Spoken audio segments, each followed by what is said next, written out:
muchos otros colegas de los que no terminaríamos de enunciar por ser una lista muy larga. Definitivamente los trabajos del tercer congreso marcaron la historia siguiente de nuestro quehacer y culminaron con el Pacto de Madrid en la Plaza del Sol, en aquella bella ciudad. El Pacto de Madrid, del que he hablado aquí, no es otra cosa que impulsar en la historia, a partir de nuestro regreso a México, una historia innovadora, progresista, que diese una visión útil a la sociedad mexicana. Después de Madrid, intensificamos nuestros trabajos, nuestras publicaciones y la organización de eventos. Han transcurrido 7 años desde el Congreso y tenemos la línea de historia contemporánea más grande de la ENA. 42 egresados asisten a las asesorías, 25 estudiantes están estudiando la línea del siglo XX, tenemos 6 proyectos registrados para la titulación. Nosotros tenemos motivos para celebrar la aparición de las actas del tercer Congreso Internacional Historia Debate. Nuestra invitación es a que las adquieran, las lean, se enriquezcan como nosotros lo hemos hecho con el más grande movimiento historiográfico de inicios del milenio. Estamos sumamente agradecidos, no solo por encontrar almas gemelas y almas interlocutoras, por encontrar amigos y colegas en una actividad tan bella como la historia. Muchas gracias.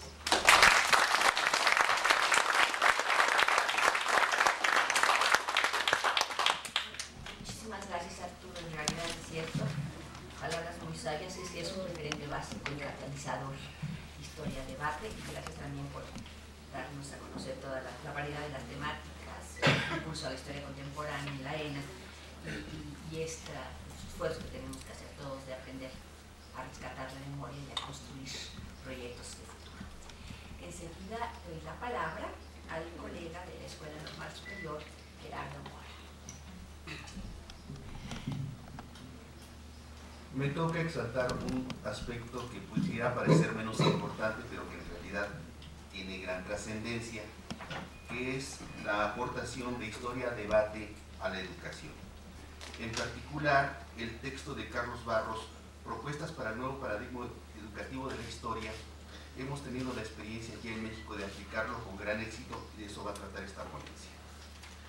En el texto de Carlos Barros, Propuestas para el nuevo paradigma educativo de la historia, presentado en 2007 en Barcelona, se sintetizan los lineamientos pedagógicos para orientar una nueva enseñanza de la historia. No es una casualidad esta propuesta, una extensión de historia-debate al campo escolar. Ya el manifiesto del grupo, firmado en 2001, contiene esa vocación educativa como parte de su esencia renovadora. Desde sus orígenes, el grupo Historia-Debate ha incursionado en el debate pedagógico con diversas propuestas y experiencias que tienen en este texto de Barros una primera síntesis. Como formadores de profesores de historia en educación secundaria, recordemos que a la semana 300.000 alumnos aquí solo en el Distrito Federal reciben 4 clases de historia a la semana, impartida por 1.500 profesores. De ahí la importancia que tiene historia-debate en la formación docente. Hemos elaborado un modelo didáctico y lo hemos venido aplicando en la Escuela Normal Superior de México desde el año 2007. En el manifiesto se enfatizan claramente los fines educativos de historia-debate. Dice, la historia futura está condicionada por la educación que reciben aquí y ahora los historiadores futuros, nuestros alumnos. Y en su documento de propuestas encontramos los lineamientos pedagógicos acordes con estos fines educativos. Principalmente el uso de las fuentes, enseñar una nueva historia global y comprender el presente como sujetos históricos activos y comprometidos.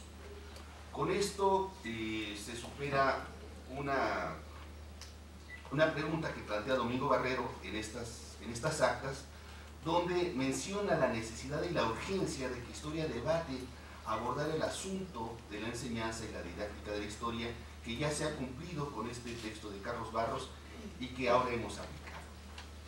Lejos de ser utópicos o inaplicables, estos lineamientos son alternativos a la crisis de la enseñanza tradicional de la historia.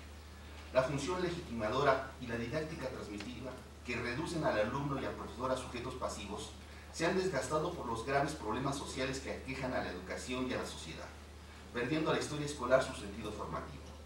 En México, millones de alumnos tienen clases tradicionales, rechazando sus contenidos de forma pasiva, sin que los nuevos enfoques pedagógicos oficiales puedan superar este estancamiento.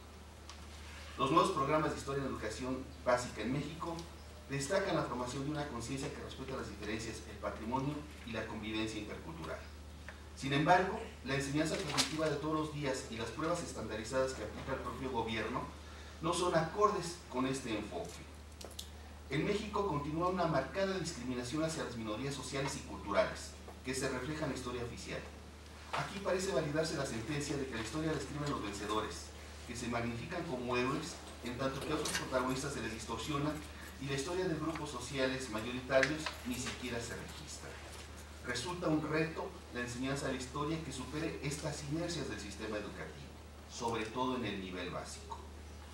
El autoaprendizaje con fuentes, como son definidas por Barros, es el principio educativo más importante para la didáctica alternativa. Desmistifica la historia oficial y el pensamiento único. Recupera las culturas subalternas y permite un acercamiento educativo al alumno en formación. Asimismo, posibilita una triple significación para el aprendizaje, en tanto que enriquecimiento cultural, desarrollo cognitivo y formación ética.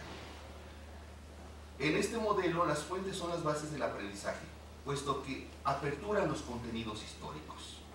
En contra de las verdades a transmitir por el profesor o el libro de texto oficial, las fuentes acercan y problematizan los hechos y los procesos.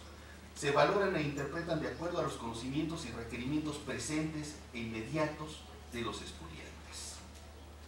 Asimismo, el uso educativo de las fuentes conlleva una comprensión global de la historia que supera el ámbito político y nacional, recuperando todos los ámbitos y visiones históricas relevantes y abarca el presente como un tiempo histórico vivo.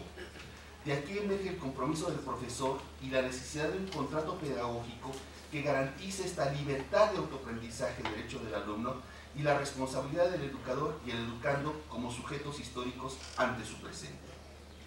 Estructurar y conducir experiencias de aprendizaje con las fuentes adecuadas resulta la tarea actual más difícil del profesor de historia, porque debe ser accesible cultural y psicológicamente al alumno y a la vez permitir su desarrollo personal. Las fuentes son el enlace del pasado con el presente del estudiante. Le implican un cuestionamiento, una novedad y un reto. En otros términos, las fuentes posibilitan el conflicto cognitivo para el verdadero aprendizaje. En este sentido, la clase de historia inicia con fuentes para relacionar el presente del alumno con el pasado, a estudiar de acuerdo con sus conocimientos previos, cultura y necesidades.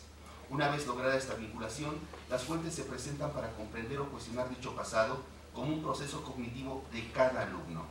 Una técnica para ello es la problematización. Y finalmente, los conocimientos adquiridos deben integrarse como aprendizajes culturales y éticos con proyectos de intervención en el presente real. Aquí las fuentes son recreadas por el alumno, usadas, superando el aprendizaje memorístico y declarativo de la enseñanza tradicional. En consecuencia, el curso de historia es el proceso en que la interacción con las fuentes logra dar sentido y significación al estudio del pasado. Se desarrollan las habilidades intelectuales para su tratamiento y se aplican los conocimientos en el contexto social del alumno mediante proyectos. Este ciclo formativo permite el aprendizaje histórico y no el estudio pasivo de textos. Nuestra experiencia con esta metodología, tanto con estudiantes normalistas, o sea, futuros profesores, y alumnos de secundaria del Distrito Federal, ha sido muy exitosa y fructífera. Más de un centenar de documentos recepcionales de los normalistas, material didáctico, cursos a profesores de secundaria y ponencias en congresos educativos. Las evidencias demuestran